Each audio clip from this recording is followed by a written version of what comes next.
At least I don't have to live with something unattractive.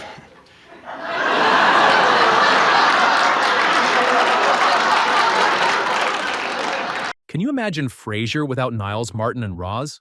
Well, it almost happened. And did you know Seattle's snootiest radio host was nearly a paralyzed publishing mogul?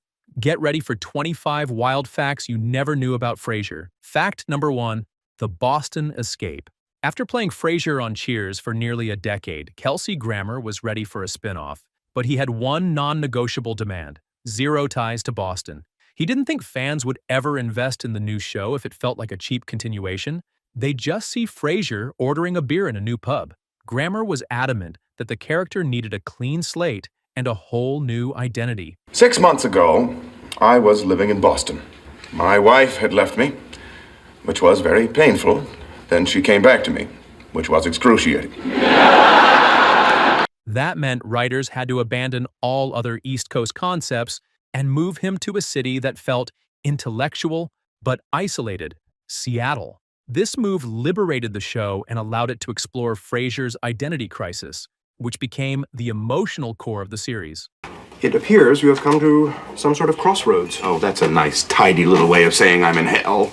Fact number 2, the generic publisher. Believe it or not, producers originally pinned their hopes on Frasier as a paralyzed publishing mogul running his empire from his apartment. A generic premise the producers were shopping around, with Grammer attached because he was the star, not because it fit Frasier Crane. Paramount's John Pike read it and deadpanned, a sitcom should be funny. So they pivoted back to Frasier, armed with an old Cheers idea: make him a call-in radio psychiatrist, providing built-in jokes and fresh voices. Things don't always work out how you plan. That's not necessarily bad. Then came the spine: bring Dad home after an injury. 2 proud men under one roof. NBC were far more receptive to this version of Frasier, and The Good Doctor took the mic. Roz, I think we have time for one more. And that brings us to the most debated element of Season 1, the apartment itself. Remember, if you're enjoying this and want to see more videos like this, hit the like button and subscribe to the channel. Fact number 3, the $500,000 apartment. And this couch is an exact replica of the one Coco Chanel had in her Paris atelier. Frasier's 19th floor showpiece didn't just look expensive, it was. Contemporary reporting and later roundups indicate the production spent around $500,000 furnishing and building out the apartment set, sourcing real designer pieces rather than props.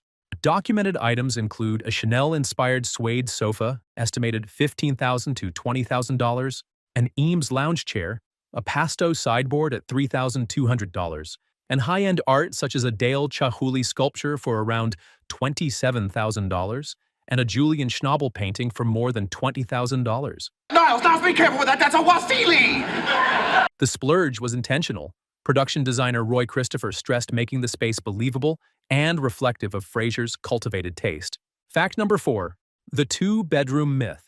Frasier's apartment floor plan is a beautiful lie. On paper, the Elliott Bay Towers unit is said to have multiple bedrooms down that mysterious hallway, but the show keeps the layout of the bedroom wing deliberately vague. The set was built for laughs, not engineering precision. Key walls were hinged and reconfigurable. The set used camera ports and sliding panels to open sightlines and keep everything clear for the audience. So dimensions and even what connects to what shift when staging needs it. Daphne! Daphne! What? I had another dream. Fact number 5, the Eames price tag. That iconic Eames lounge in Frasier's living room wasn't a knockoff. The team actually rented one from the famous Herman Miller. Contemporary reporting pegs the going price in 1993 to 94 at about $1,500 to $3,200, which is exactly the kind of real designer not prop house spend that defined the apartment's look. This reinforced the show's willingness to pay for authenticity. It's your money. On the other hand, Martin's recliner was likely bought for about $100 at a thrift store. Oh, will you look at that? What a comfy chair. Then placed into the most expensive living room on TV, which came complete with fact number 6, the impossible Seattle view. That balcony view isn't a window, it's stage magic. The skyline behind Frasier's terrace was a giant photographic backdrop, with crew manually swapping the day and night versions on the Paramount soundstage as needed. Dad, what do you think of that view, huh? Hey, that's the Space Needle there. The backdrop, which was actually snapped from Cary Park on Queen Anne Hill, makes the iconic Space Needle unrealistically prominent by design.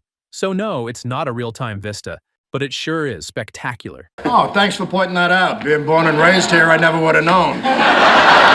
Fact number 7, KACL equals the creator's initials. The call letters for Frasier's radio station are an inside joke. KACL nods to the showrunners. K, the FCC prefix used west of the Mississippi, plus Angel, Casey, and Lee. Meantime, this is Dr. Frasier Crane, KACL 780 Talk Radio.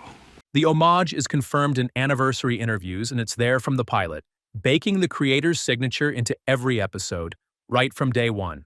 Fact number 8, the look-alike that became a brother. It might surprise you, but Frasier wasn't supposed to have a brother. Then the producers saw David Hyde Pierce's headshot. He looked strikingly like a young Kelsey Grammer, and the light bulb went on. They screened his work on The Powers That Be, met him, and, impressed, went off and wrote Niles specifically for Pierce. Pierce later confirmed the story. They met for about half an hour, and then they went away and wrote Niles. This is Dr. Niles Crane, filling in for my ailing brother, Dr. Frasier Crane. Can you imagine Frasier without Niles? Who else do you think could have played that role? Let us know in the comments. Fact number 9, the Roz Doyle recast. Lisa Kudrow was originally cast as Roz Doyle, but during early pilot rehearsals, the team decided Roz needed someone who could stand toe-to-toe with Frasier. You dropped 2 commercials, you left a total of 28 seconds of dead air, and you kept referring to Jerry with the identity crisis as Jeff. So they replaced Kudrow with Perry Gilpin before the pilot filmed. Kudrow later said the firing was devastating, adding that the switch was essentially correcting a casting mistake. Thankfully, as we know, everything worked out just fine for Kudrow. Within a year, she landed Friends as Phoebe. Fun extra fact, the character Roz Doyle is named in tribute to a beloved TV producer of the same name, known for Wings. A memorial nod present from season 1 onward. Fact number 10, Martin's accent. John Mahoney was British-born, but he deliberately shed his Manchester accent after moving to the US. He said he worked very hard to lose it. By season 1, he was already speaking in a gravelly American Midwestern cadence. I know, I was at your graduation. Impressive bunch. A car backfired and half of them wet their gowns. He later noted the odd word still gave him away, famously pronouncing Wednesday with the D.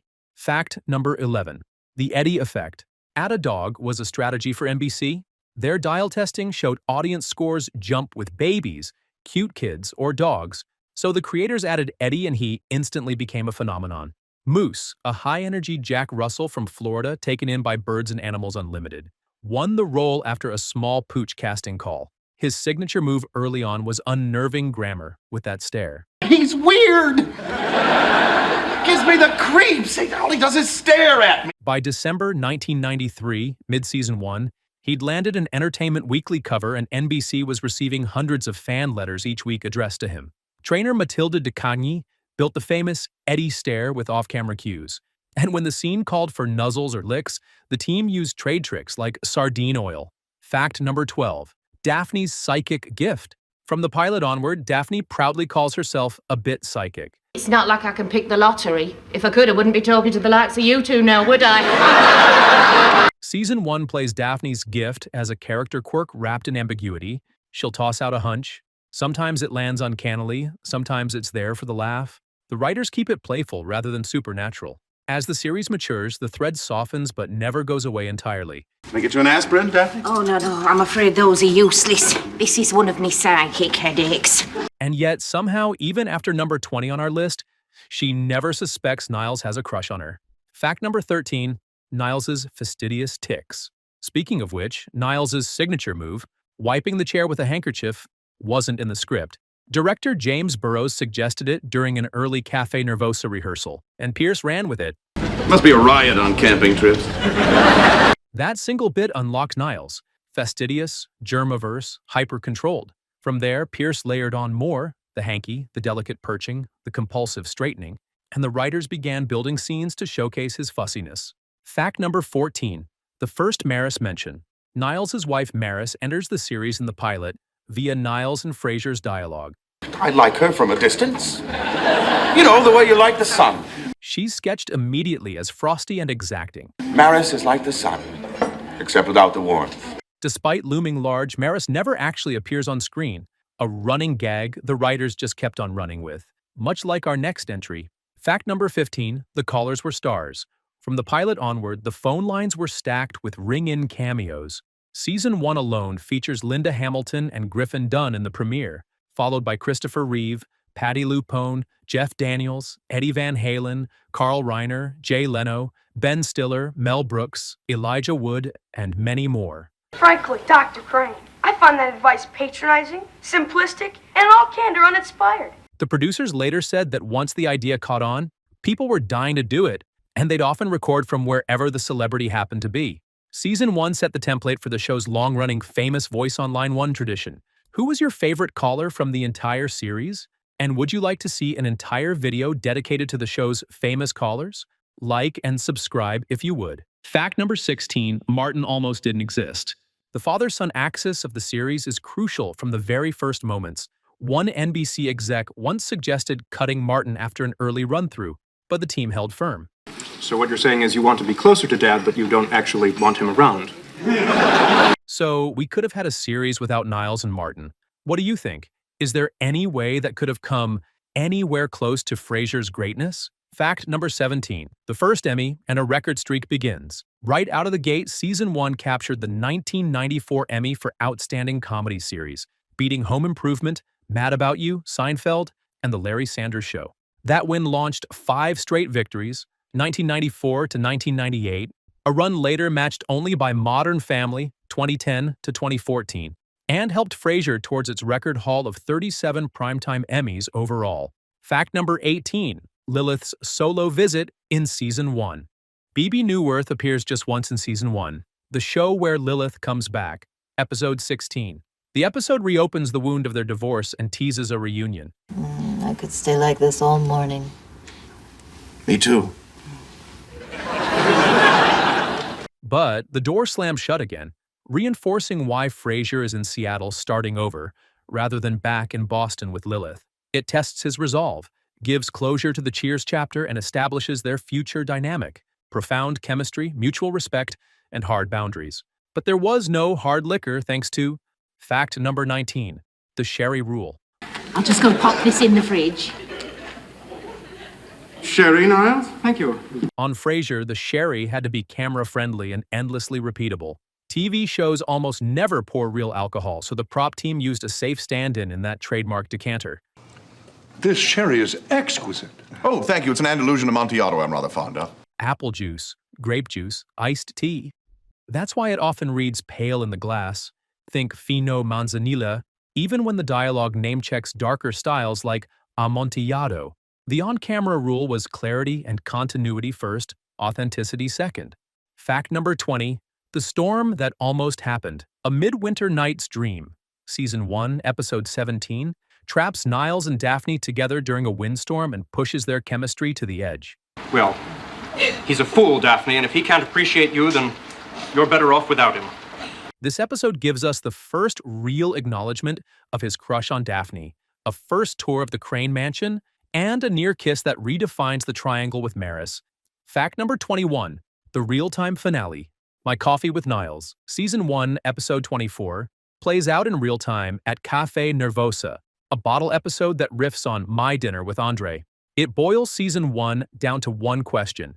Swing, would you mind if I asked you something? No, go right ahead. Are you happy? Frasier's first year in Seattle closes with conversation, not a farcical spectacle. The entire ensemble cycles through the coffee table, so the finale resolves season-long frictions, calibrating relationships and quietly teeing up Season 2. You know, in the greater scheme of things, yes, I'd say I am. Fact number 22, the theme that won't say Frasier. The end credits song, Tossed Salads and Scrambled Eggs, was written by Bruce Miller with Daryl Finnessy under a specific brief.